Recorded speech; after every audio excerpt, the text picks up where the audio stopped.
Good afternoon. President-elect Biden and I just met with a bipartisan group of Democratic and Republican governors. We talked about what we need to do to make free testing available for everyone, to make a free vaccine available for everyone, and to get this pandemic under control. Governors are elected by their states to take action in moments of crisis. They're the ones who go to the places and talk to the people who are hardest hit. And during this pandemic, they have been called on to make very difficult decisions about the health and safety of the people they represent, about opening schools, and about opening our economy responsibly. I have served in both state and local government, so I understand the critical role our governors play. And they will have partners in the White House starting on January 20th. Because as Governor Herbert said in our meeting, when the states are successful, the country is successful. So our message to our governors and to all of our nation's state and local leaders is simple. President-elect Biden and I will make sure you have the resources and support you need to save lives and help get our economy back on track. And we will also make sure that our federal, state, local, and tribal authorities are working closely together so we can tackle these challenges as effectively as possible. Because when it comes to this pandemic and the economic recovery, we are not Democrats or Republicans. We are Americans, and we will be there for one another. That's the kind of leadership the American people need and deserve, and it's the kind of leadership President-elect Biden and I will provide, and it is now my great honor to introduce President-elect Joe Biden.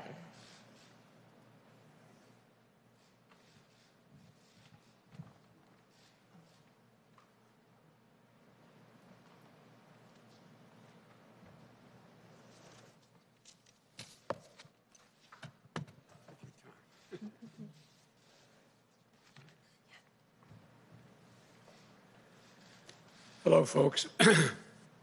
Good afternoon. Thanks for your patience. The Vice President-elect and I, as this was pointed out, have just concluded a video conference with the executive leadership of the National Governors Conference. They included Governor Cuomo, New York Governor Hutchinson, Governor Hogan, Governor Whitmer, Governor Ivey, Governor Polis, Governor Baker, Governor Lujan Grisham, Governor Herbert, and Governor Carney. And it was really a worthwhile undertaking.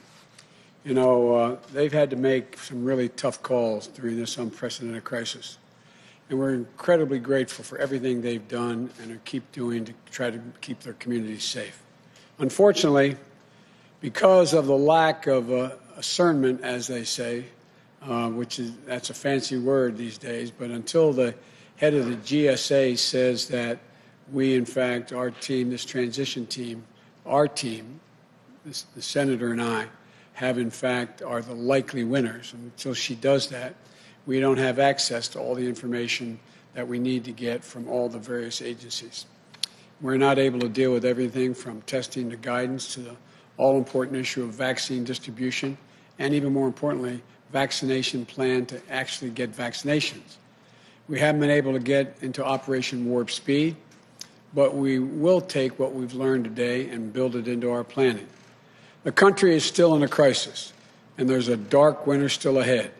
Yesterday, America reached another tragic milestone, 250,000 deaths. 250,000 people died due to COVID-19. And there are empty chairs and dining room tables were filled just days and weeks ago with loved ones, family, friends who laughed and talked together. To those families and friends that are left behind, Jill and I send our love and our prayers. We know, like many of you do, how tough it is to find purpose in the memory of a loved one you've just lost. It'll take time, but you'll find it. You'll find it. And you'll find your purpose as we're going to find our purpose for our nation as a nation now.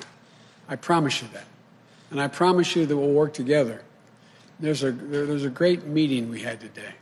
All the governors, no matter their political party, whether they're from wherever part of the country they represented, no matter their political philosophy, shared a strong and abiding sense of a common purpose. There was a real desire for a real partnership between the states and the federal government. Each of the governors emphasized that we might be Democrats or Republicans, but we're all Americans first. They congratulated us heartily for our win.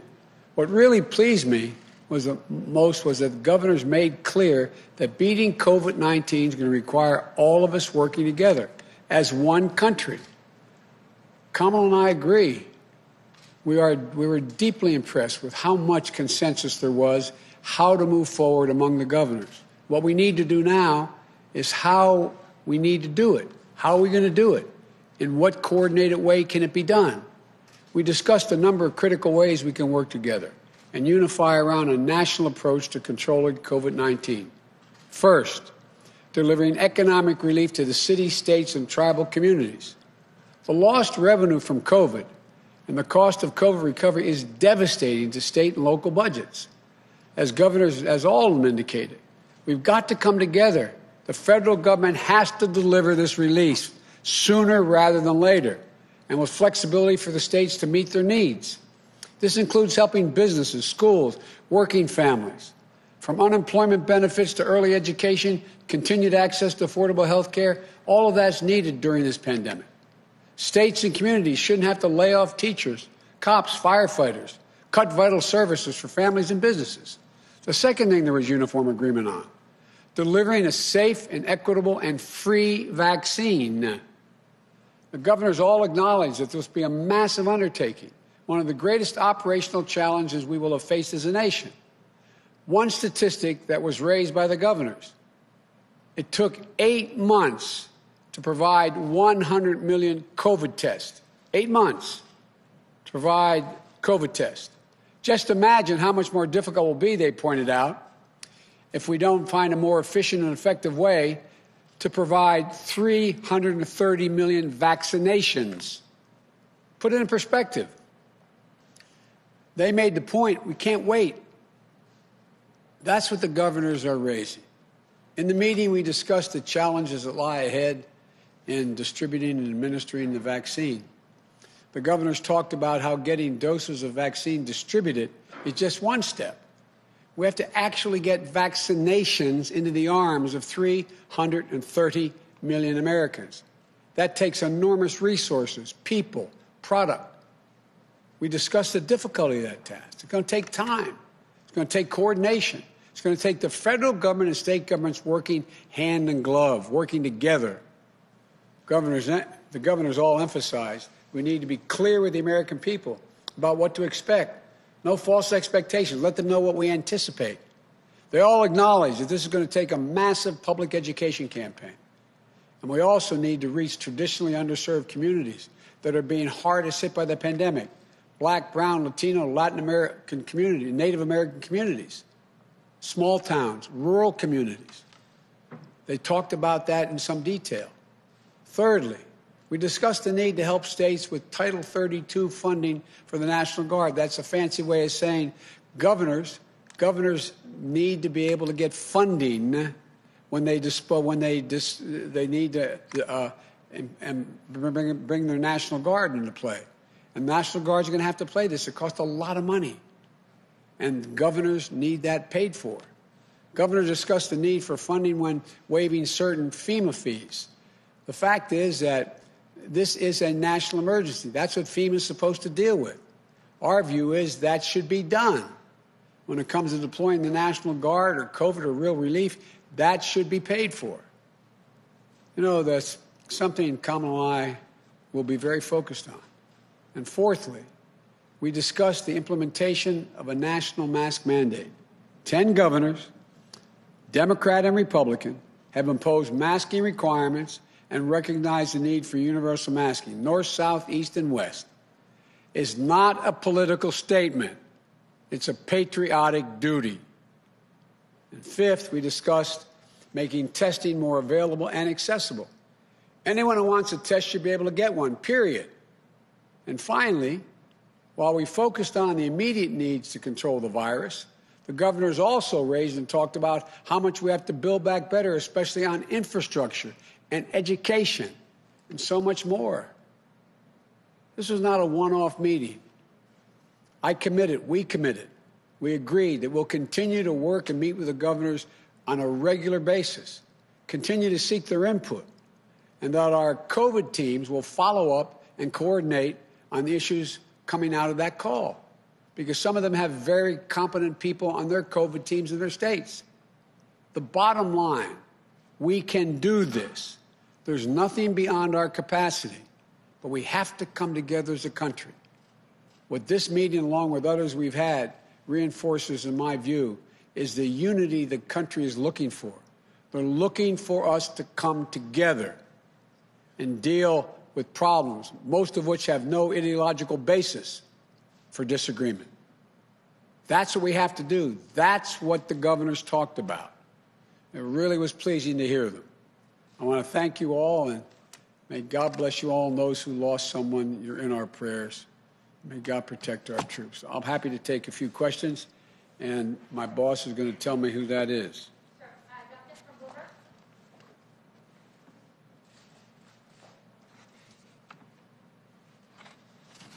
Thank you, Mr. President-elect. I know you mentioned the economic impact and talked a bit about the relief package you wanted, but I was wondering if we could talk about things that you'll be able to do just as president, or what will sort of govern your decision in terms of the economy. So I was wondering if I could ask what kind of framework you're thinking about as you decide about a Treasury Secretary going forward. Whether you would consider, you had said during the debates that you wanted to punish China over the way that they've been acting, whether that could include economic sanctions or tariffs towards China. And finally, do you think a strong dollar helps or hurts the U.S. as we're grappling with historic unemployment? Well, look, let me try to take them one at a time. You'll soon hear my choice for Treasury. I've made that decision. We've made that decision. And you'll hear that either just before or just after Thanksgiving, number one. And you'll find it is someone who I think will be accepted by all elements of the Democratic Party, from the progressive to the moderate coalitions. Secondly, it's not so much about punishing China. It's about making sure China understands they got to play by the rules. It's a simple proposition. And so that's one of the reasons why we're going to rejoin the World Health Organization. We're going to rejoin on day one as well, and it needs reform, I acknowledge, and rejoin the Paris Climate Accord. And we have to make sure that the rest of the world and we get together and make sure there are certain bright lines Chinese understand. We have to not only deal with this pandemic, we have to plan for the next one. The idea that viruses are going to go away is just not rational. We're going to recalibrate and set up the institutional structures we had in our administration, Obama-Biden, and build on it. And what was your third question? It was about the dollar, sir, whether you think a strong dollar will help or hurt with unemployment, or generally just how you'd like the Federal Reserve to sort of approach the... Well, quite frankly, the way the Federal Reserve has been approaching dealing with the dollar I think, has been in a positive direction. Our interest rates are as low as they have been in modern history, and I think that is a positive thing. It lends credence to the possibility of us being able to expend the money and deficit spend in order to be able to generate economic growth right off the bat. And so I think it's been positive so far. Thank you.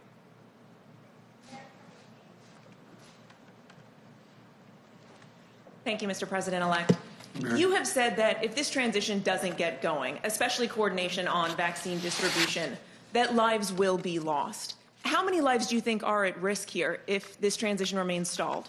Well, look, you've heard the projections. The projections are that if nothing fundamentally changes between now and beginning of February, we're likely to lose up to total of 400,000 lives, another 150,000 lives. And so it's real. Whether it's that, it gets to 360, whatever it is, it's real. And there is no excuse not to share the data and let us begin to plan. Because on day one, it's going to take us time. If we don't have access to all this data, it's going to put us behind the 8 ball by a matter of a month or more. And that's lives. How many would be lost as a consequence of that? I can't tell you. But the purpose here is to get, we talked a lot about with the governors about what the immediate needs are. We're going to employ the Defense Reconstructed Act to be able to go out there and dictate companies build and do following things. We need much more testing. We need much more masking. We need gloves. I asked them each to go, and I asked the National Governors Association through the Governor Cuomo and the ones on the line to let us know what their shortages are, what they anticipate. Because we're going to move on day one. That should be moved on now. But if it waits, it takes a long time to get this thing going. And when you take a step back and you look at the way the president is handling this, his refusal to concede, what do you think is really going on here? In your view, Mr. President-elect, what do you think the president is doing? What are Americans witnessing here? Let me choose my words here. I think they're witnessing incredible irresponsibility, incredibly damaging messages being sent to the rest of the world about how democracy functions. And I think it is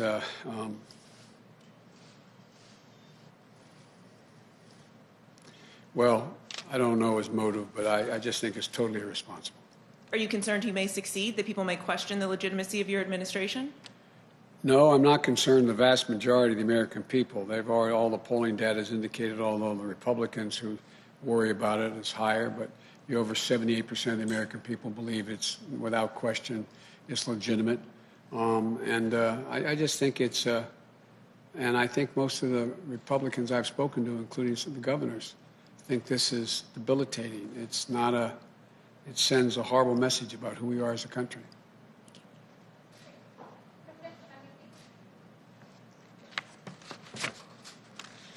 Thank you, Mr. President-elect. Thank you, Vice President-elect Harris. Appreciate it. Nice to see you as well. Yes, appreciate it.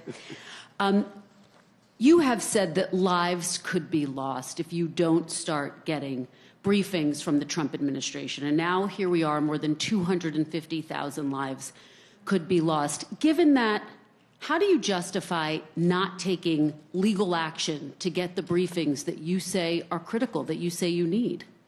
It would take a lot of time. It would take time. It's not going to speed it up considerably, in my view. And in the meantime, I am hopeful that I'm going to be able to get cooperation from our Republican colleagues in the Senate and the House, as well as the governors, to build a consensus as to how we proceed when we do. But why not use every tool in your toolbox to get the information that you say you need to do your job and to do it effectively on day one? I'm making a judgment based on many years of experience in how to get things done with the opposition. Do you think you would win? My judgment is that we'll get further along by actually working with our Republican colleagues now, and because the time in which we would win would not materially change necessarily. But it's still an open question. It's an open question. It could change. So you haven't ruled it out? You haven't ruled out legal action against the Trump administration, against the GSA? We haven't ruled it out. Okay. And given the death toll now, more than 250,000 Americans who have now lost their lives, you have said that you would support a nationwide shutdown if scientists recommended it. You've spoken to scientists now. Everybody asks that question every single time I stand here. It was a hypothetical question. The answer was I would follow the science. I am not going to shut down the economy, period. I'm going to shut down the virus. That's what I'm going to shut down. So that's ruled out. Again, no national shutdown. No national shutdown. Because every region, every area, every community can be different. And so there's no circumstance which I can see would require a total national shutdown. I think that would be counterproductive. But there are constraints in which the degree to which businesses can be open. For example, it's one thing to say that you can have in a state that is there, where their infection rate is not as high, you can have a a gymnasium open. It's another thing to say it can only be open 4 hours a day with X number of people. The church I go to, my Catholic church, they don't allow more than 40% of the people to come into the church. Those are rational decisions. It's not shutting down everything. It's calibrating based on what the threat is. Thank you, Mr. President-elect.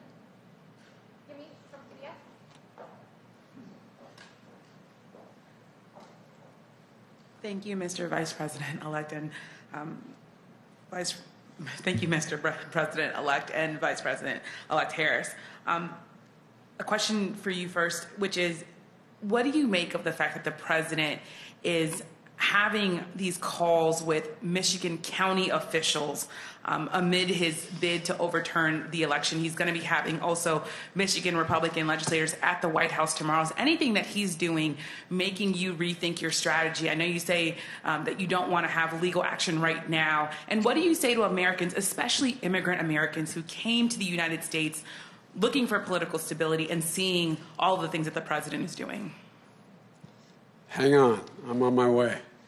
That's what I say to them, not a joke. And what the president's doing now is really it's going to be another incident where he will go down in history as being one of the most irresponsible presidents in American history. It's just out of the, not even within the norm at all. There's questions whether it's even legal. But it's going to be interesting to see who shows up in this call to meet with the leadership.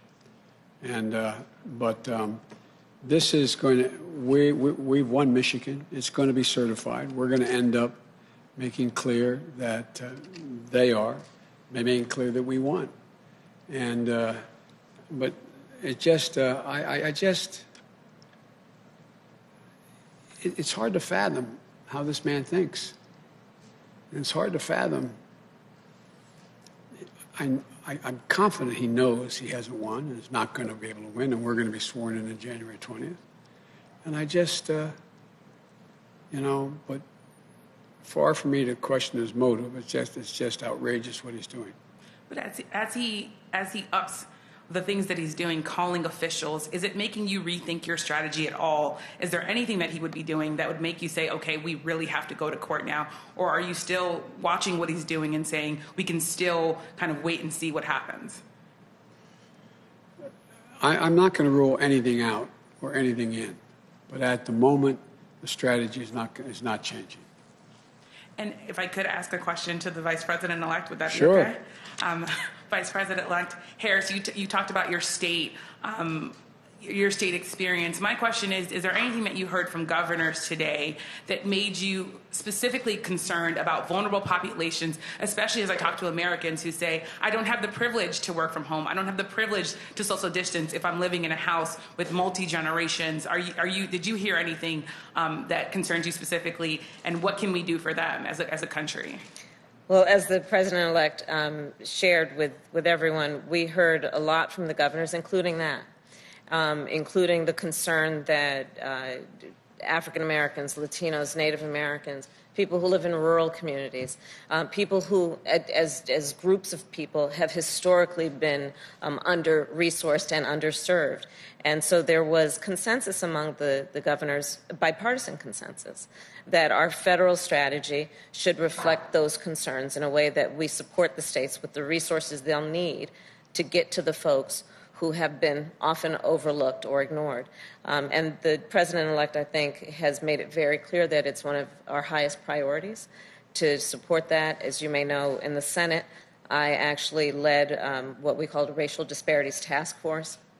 And that approach is something that we will be incorporating in our administration to ensure that all people have equal access to resources, but also taking into account equitable distribution of resources based on need. Thank you, President-elect Biden. Let me add to that. One important thing to understand is there is and we've talked a lot about this, and we talked about it when I was running, seeking the nomination as well. And that is that the idea of the brown, black, Asian American, Native American communities are always the first ones hit the hardest and the last ones who are brought back. We're going to flip that around. It's going to be really important to determine priorities based upon access to the information that's available, access to everything from the vaccine to other opportunities to be able to deal with helping the country, part of the country that's been hurt the worst. 3 times as many African Americans have died than white Americans died from COVID. So there has to be a prioritization. That's why I'd like to know exactly what this administration has in mind in terms of their Operation Warp Speed and how they plan it. And that's what we talked about with the governors today. They all mentioned the need to focus on the communities that have been left behind, particularly Governor Cuomo. It's one thing if, for example, vaccines are distributed to all the Walgreens of America. No criticism of Walgreens, but there's a lot of those facilities that aren't in rural communities and are not in poor communities, African American, Latino communities. So we've got to make sure there's access for them. Thank you so much. Okay, thank you.